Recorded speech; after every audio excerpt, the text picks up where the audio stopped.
All right, this is going to be our second factoring video. Today we are going to review a little bit of the things that we talked about yesterday, introduce a new pattern called the difference of squares, and talk a little bit more about the pulling out of a GCF. So if you look at the first couple problems that we have here, what we want to look for first as a review from day one is a GCF. No matter what, always pull a common factor out if you can. So look at every term and see, can I pull something out that is common to both those terms? So numerically here I see that 18 and 16x have a common factor of 6. Now they do have a common factor of 3, but you want the largest common factor, the greatest common factor. So we want to pull a 6, and then with the x's, out of x and x squared, I should be able to get an x, sorry about that, out of both of them. So what I'm going to be left with here, I'm going to divide both of these by that 6x, so I'm going to have two terms. So when I divide this by 6x, I get 3x. When I divide this by 6x, I simply get 1. Okay, now we can check it. If I were to multiply 6x back in, I'd get 18x squared and 6x plus 6x, which is what we started with, so this is correct. Okay, and the next one, I see a common factor of 3. That's all I see, though. I can't pull an x out of everything because that does not have an x, so I can only pull a 3 out. So I'm going to divide each of these by 3. So it's the opposite of distributing it in, so I'm pulling it out. I'd be left with x squared, negative 7x, and positive 12. Okay, and you don't have to check it by writing it down. I'm okay with you just kind of looking at it mentally and going, okay, if I multiply this, I get 3x squared, negative 21x, good, and 36, good. So we pulled out that GCF there. Now, here's the thing. We're not done. This is factorable. In fact, let's write that. This is factorable. So let's go ahead and factor that. We have to bring that 3 down because it's part of our factorization process, okay? When we get done, we want our final answer to be such that if we multiplied it all out, we'd get the original answer. So if we forgot that 3, we wouldn't be able to get back to that original answer if we were to FOIL it all back out. So we need that 3 there. Okay, so now here's another review of what we did yesterday. That x squared tells us that here and here we want x and x. And this 12 tells us we either want 1 and 6, 2 and 1 and 12, 2 and 6, or 3 and 4 as pairs here and here. But notice what we want them to add to, a 7, okay? So with the 7, that's telling me that the 3 and 4 is what we want. So we're going to want a 4 and a 3. It does not matter where you put which one, okay? That would multiply to give us a 12. Now, notice that it's a negative 7. So that means that both of these, since I want to add these things together and add those things together, I need this to be negative 3x and negative 4x. So in other words, I need this to be negative 3 and negative 4, which is okay because they will multiply to give us that positive 12 right there. This positive right here just tells us that they're either both going to be negative or they're both going to be positive. Okay, and that kind of tells us, they're both going to be negative. All right, so this is our final answer right here. 3 times x minus 3 times x minus 4. Okay.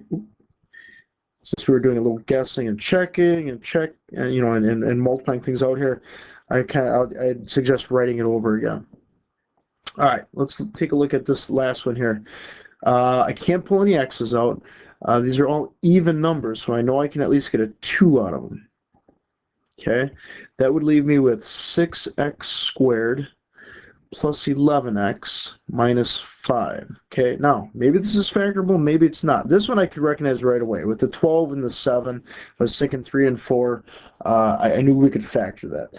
This one, we're going to do a little guessing and checking here. Okay, so we've got 2, and then let's try... So I just brought that 2 down. Now we've got maybe 6x and x. Or maybe it's going to be 2 and 3x and 2x. Okay? But now I got to try factors of 5 in these different spots here. So it's either going to be like a 1 and a 5. So if I go 1 and 5, I've got x and 30. No, that's not going to be it. Okay, I've got maybe a 5 here and a 1 there. I've got 5x and I've got, and I've got 6x there. So this negative 5 here tells me that one of them's got to be negative and one of them's got to be positive. Let's see here. So that would mean, let's see, positive, negative. That'd be positive 5x, negative. Nope, that doesn't add up to 11 then, because I'd have positive 5x and negative 6x. That doesn't add up to the 11 there. So that's not going to work. Well, guess what? It turns out that this is not factorable. If you guess and check a couple of things here, go back for it, and you can't find anything, maybe it's just not factorable. Okay? It is not factorable beyond that. So our final answer is just pulling that 2 out. 6x squared plus 11x minus 5. That's our final answer. All right, the next thing we're going to talk about is a factoring pattern called the difference of squares, or the difference of perfect squares. And basically, what it says is this.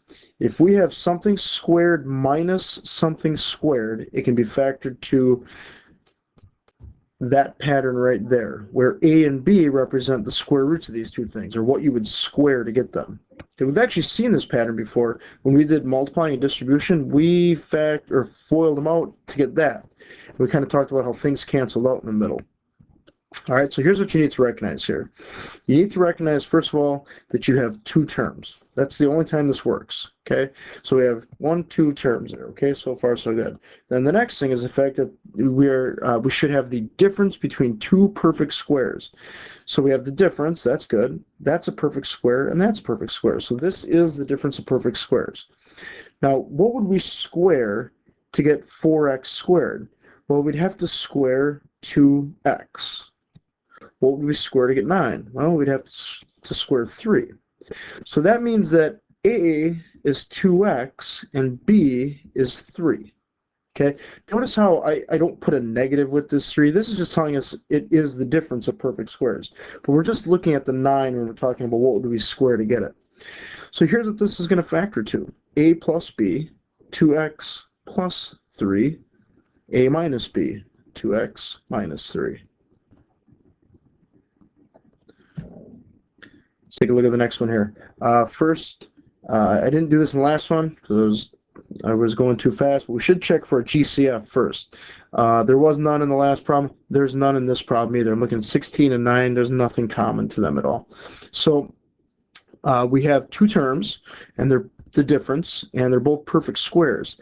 I know that I would square 4x to get that guy, and I would square 3y to get the second guy.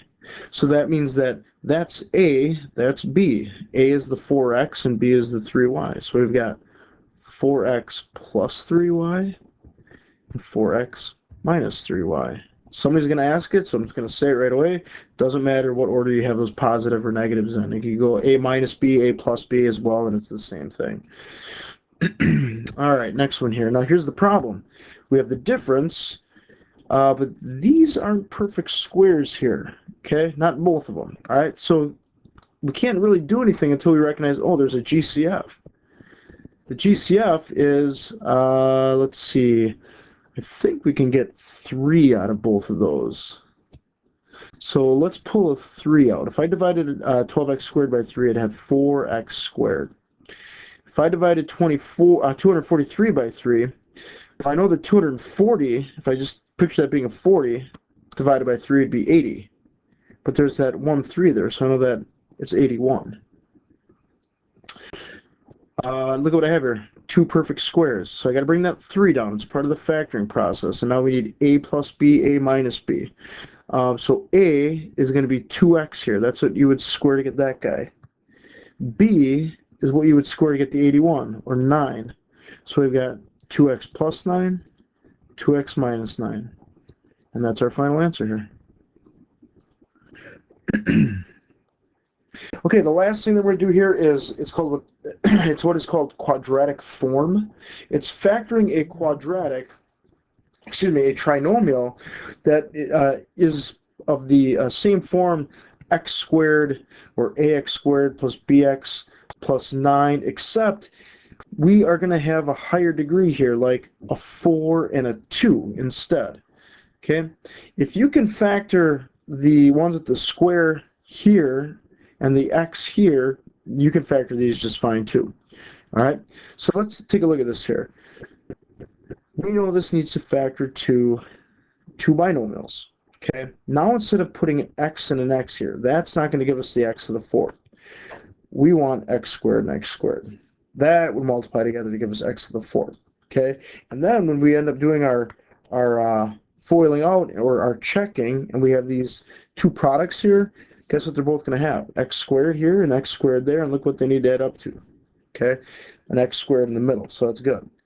So now we've got 24. 24's got a lot of factor pairs. 1 and 12, 2 and, oh darn it, I'm one step ahead or one step behind, I'm not sure. 1 and 24, 2 and 12, 3 and 8, 4 and 6, okay?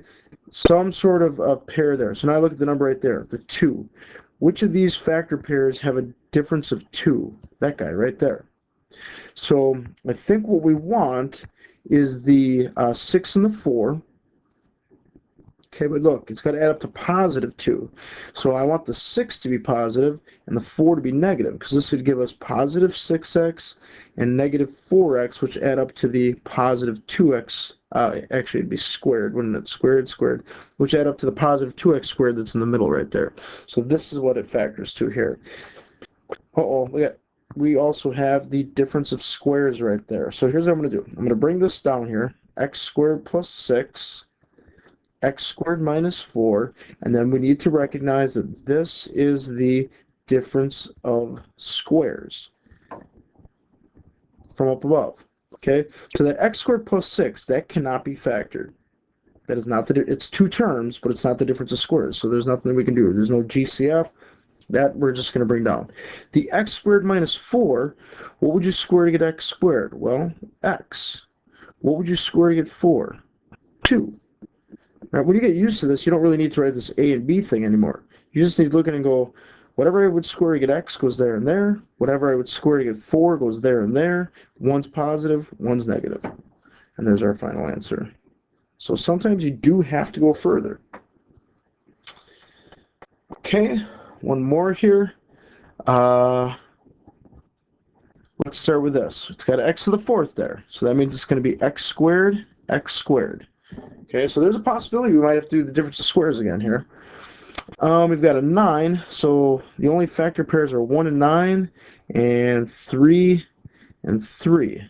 Okay, well, the 3 and 3 I don't think is going to give us the 10, but the 1 and 9, I think if they're both negative, they're going to add up to negative 10. Okay, so we've got negative 9x squared, negative 1x squared, that adds up to the negative 10x squared. All right, oh, look what we got here. Both are the difference of squares, because 1 is a perfect square. Here, a is x, b is 1. So we've got x plus 1, x minus 1. That's the difference of perfect squares again. Okay, x squared minus 9, that is also the difference of perfect squares. We've got x and 3. So we've got, okay, again, once you get good at this, you don't really need to do the a and b thing. You can just look at this and go, hey, that's the difference of two squares. What do I multiply, or what do I square to get x squared? I would square x. What do I square to get 9? I'd square 3. One's positive, one's negative. That's the pattern. That's why there's nothing in the middle, because they cancel out 3x and negative 3x. And that would be our final factorization of example 8 there.